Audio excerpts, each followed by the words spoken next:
It's 2024, and yet there's still some things that we need to know about the vintage Rolex GMT Master.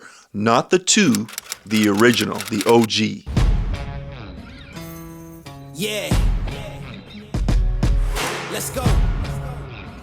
We just gotta go hard. I'm Ross. Thanks for tuning in. I've got the original classic here on the wrist, the Rolex GMT Master Pepsi. We're going to learn how to set and work this GMT monitoring beast, how to accurately monitor the second time zone. You see, there's a difference between the original GMT Master and the GMT Master 2 movements. Now, the GMT Master is either like a 1036, 1066, there's a number of them that I'll put down there, and the GMT Master 2 is now using the updated 3285 caliber, a magnificent powerhouse of a movement. But this is the OG. You see, the first GMT Master was produced up until the 1990s. They released the GMT Master 2, which has a reliable yet updated GMT movement, making it what we know today as the true GMT, with a jump hour hand for easy adjustment of the alternate time zones. The original movement was a different setup. So let's go through it and let's get a look at the GMT Master. I'm no expert at Rolex, and I believe based on the year, this is a 90s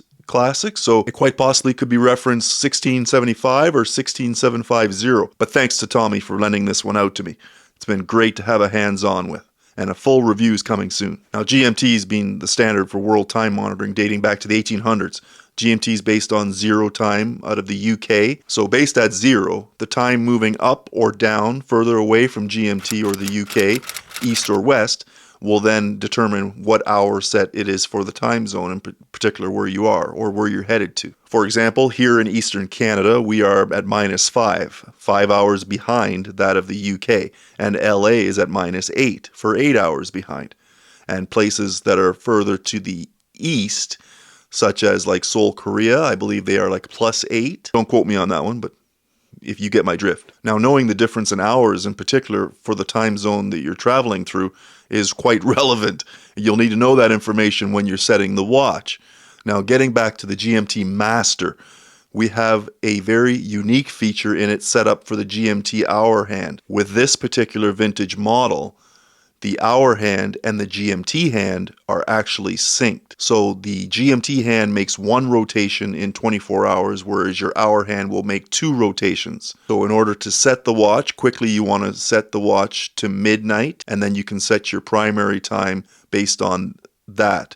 You also get to know whether it's day or night based on the position of that GMT hand. GMT hand does not move, so it stays in sync with that hour hand. So what you need to do is utilize the actual 24-hour bezel to control your alternate time zone hour time. So as you can see right now, we do have the GMT hand pointing towards 1400 hours.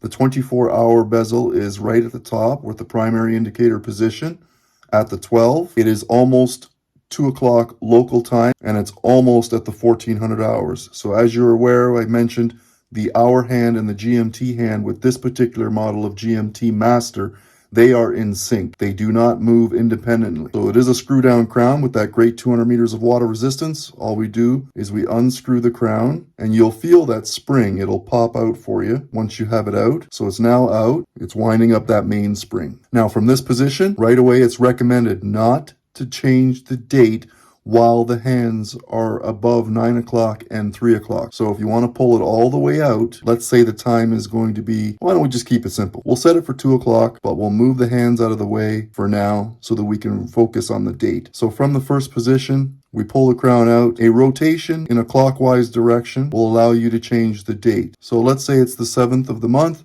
We've achieved that, as you can see. Now you can move it back out to position 2, which also is a hacking position where the seconds hand stops, and you'll see that you can actually move the watch and change to the current time. So the current time is 2 o'clock. So as we get to the 2 o'clock, the minute hand is at the 12. It's now reading 2 o'clock. It's also reading 1400 hours here for the GMT hand. If we push this back in, you'll notice that the seconds hand starts to run again, and we are keeping time for our primary time zone. In order to continue to monitor that zone as well as the GMT time or whatever other alternate time you may have, you required the utilization of the bezel. Now it is a bidirectional bezel going in either direction. So if you know the hours and you know the time zone you're going to be going to, all you have to do is know whether you're moving backwards in hours or forwards in hours. So if we wanted to monitor GMT time, we know that that's 5 hours ahead of us. So if we look at the scale, it moves in hours. If we want to go ahead 5 hours, we then turn the bezel so that the 5 o'clock hour is at the top where the 12 is. So now primary time based on the dial is reading 2:02, but GMT time is now showing you it's 19:02 because the GMT hand is pointing at the 1900 hours. Utilizing the hours hands and the minute hands, you'll set your regular primary time, and then you will use your 24-hour bezel to rotate back or forward the number of hours for the designated alternate time zone. It's all quite unique, like I said, but once you get the hang of it, no problem. Thanks for tuning in. I appreciate it. Stick around for the full watch review coming soon to the channel, but this has been a great hands-on with the vintage GMT Master by Rolex. Like, subscribe, hit the bell. Comment below. Let me know what you think of the old movement versus the new generation GMT with the jump hour. Turn notifications on. You'll get alerted when the next video drops. I'm Ross. I appreciate you coming to the channel. Thanks for all the support. More content's coming. Stick around. See you on the next one.